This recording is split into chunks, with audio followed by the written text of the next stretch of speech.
Alright everybody, welcome back to the channel. I have this old, I'm gonna guess maybe 1970 Onan Montgomery tractor engine. I got it off of someone off Marketplace a long time ago, and I think he said it came off of like one of those old lawn tractors, but I'm really not sure.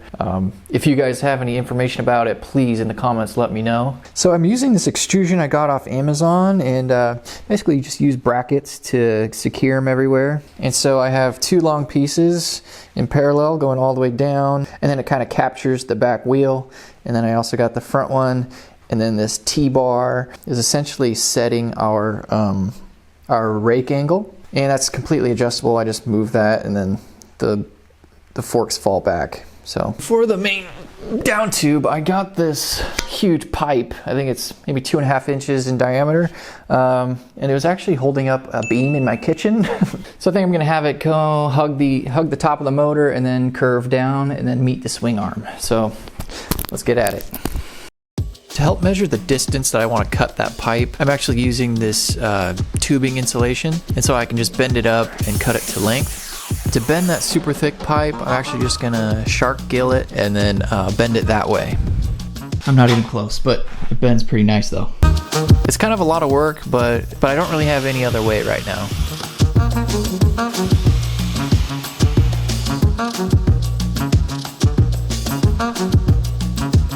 Next, I work on connecting the swing arm to that pipe backbone.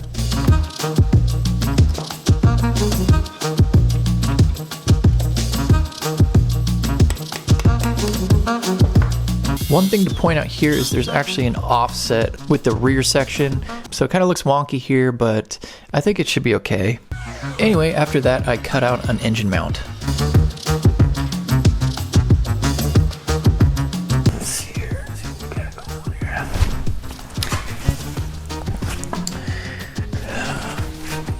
So I got the engine mount here. I slotted some holes to give us some leeway this way, and I just lined up the motor with it, and it fit pretty well, so that's good. Alright, so here's kind of the hard part. The motor will be mounted in the center, and now I need to bend some tubing that goes all the way down under the motor mount, and then back up, and then over the tire a little bit. And then I got to do that twice. So something like this, I guess. Yeah. Well, the thing is, I'm not too confident with my tubing bending skills, so I think I'm going to do it in two sections. I'll do one from the forks, and then I'll do a second one that bends over and then connects to that. Also, I'm pretty sure this is going to be more than one part, so be sure to subscribe if you're liking this so far. All right, now it's time to bend up some tube.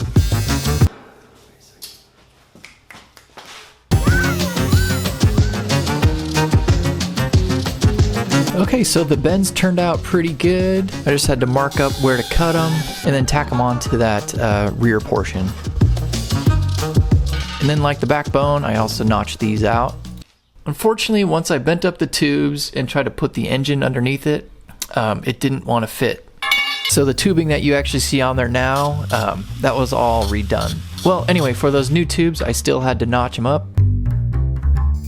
So what I'm going to do instead is I'm going to use these tubes, and then I'll kind of just piece together the bottom half and then connect it to that rear portion and see how that goes. So the front down tubes are done. There's a bunch of silly bends in there. It looks a little wonky, but I kind of like it. You know what, don't even watch this next part. I have to redo all this crap anyway.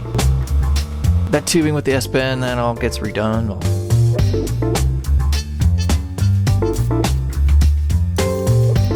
I don't even actually end up using this piece. So I'm figuring out how to tie in the bike with the swing arm and everything, and you know, it's only 1 inch thick, and this takes a lot of force with the compression of the rear wheel and everything else. So I think what I'm going to do is just use the same pipe that I used for the rest of the frame, and then just branch one off here, and then I'll have some gussets that come off. And yep, you can skip this part too. I also didn't end up using this. But you know what? My heart was in the right place. Again, you know what? You can just skip this whole video. I didn't use this either.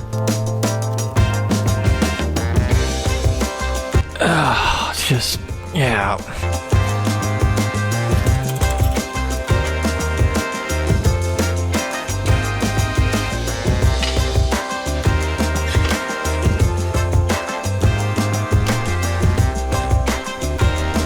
I've kind of been working on this thing as if it doesn't have suspension. So if you look at the rear, old Oliver Motorized here only gave us about an inch of clearance. So I'm gonna have to cut that off, redo it. And then also the engine, I'm still kind of debating. The engine is about 5 3/4 off of the ground, and I do have some space up here, so I think I'm gonna raise it about an inch. Just in case, I don't know.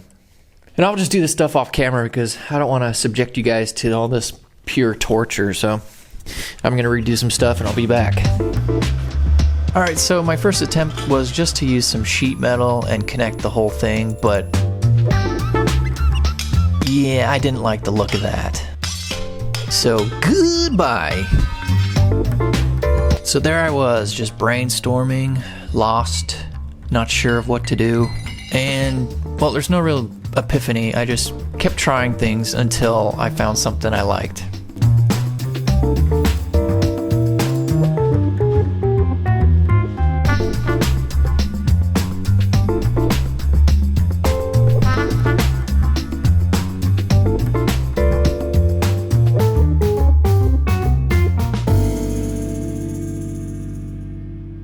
Alright guys, so I'm satisfied with the rear end that we got going on here. I can keep messing with it, but at the end of the day, we gotta move on. Alright, so this bike is going to be using a torque converter, and this is a 40 series torque converter. And then I kind of have where the chain will land.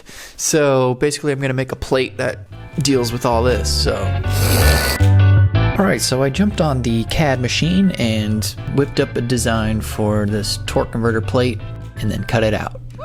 Pretty massive piece of sheet right there. And just like an undersized glove, it doesn't fit. Oh, what? I'm honestly not sure how these slots got so far off, but it's not too hard to adjust them.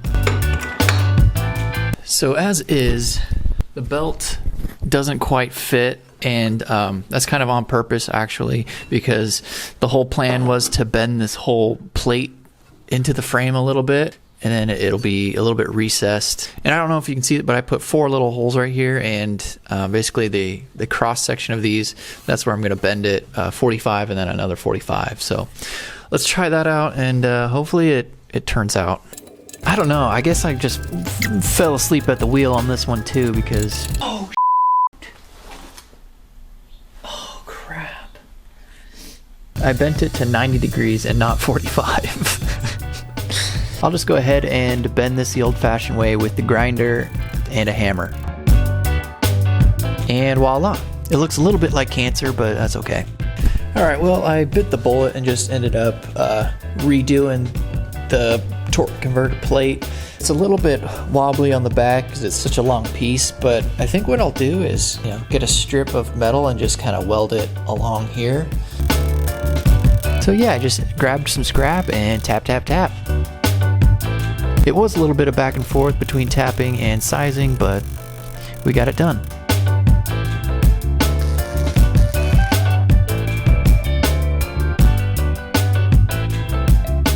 So I think my curiosity is getting the best of me, and I really want to start this thing up. So if I get it started, it'll probably be the first time it's ran in 30 something years. So yeah, I'm going to throw some gas in it, maybe clean the carb real quick and see if it even starts up. So actually I'm going to check for spark first. Alright, I'm not seeing any spark. That's pretty clean in there. All cast iron too. They don't make them like they used to. What I'm gonna do here is just take off the magneto and just kind of lightly sand these contacts. Condenser and the points are actually in this little box towards the front. So I'm gonna open that up and see what we got. Look at that. The condenser is on the outside of this little box.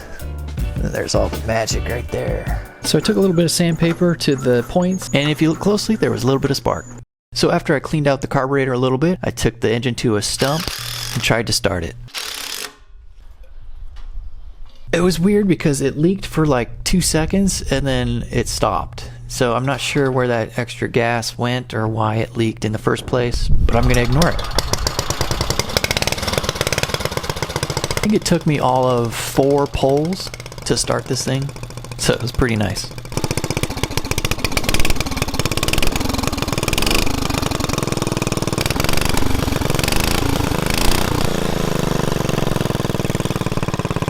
Well guys, she's out there chooching along. I'm gonna probably run a half gallon of gas through it and just see how she does. Before you go, I have a question. Which gas tank do you prefer? So I got the Kawasaki on there right now. I don't know, it kind of takes away from the vintage feel.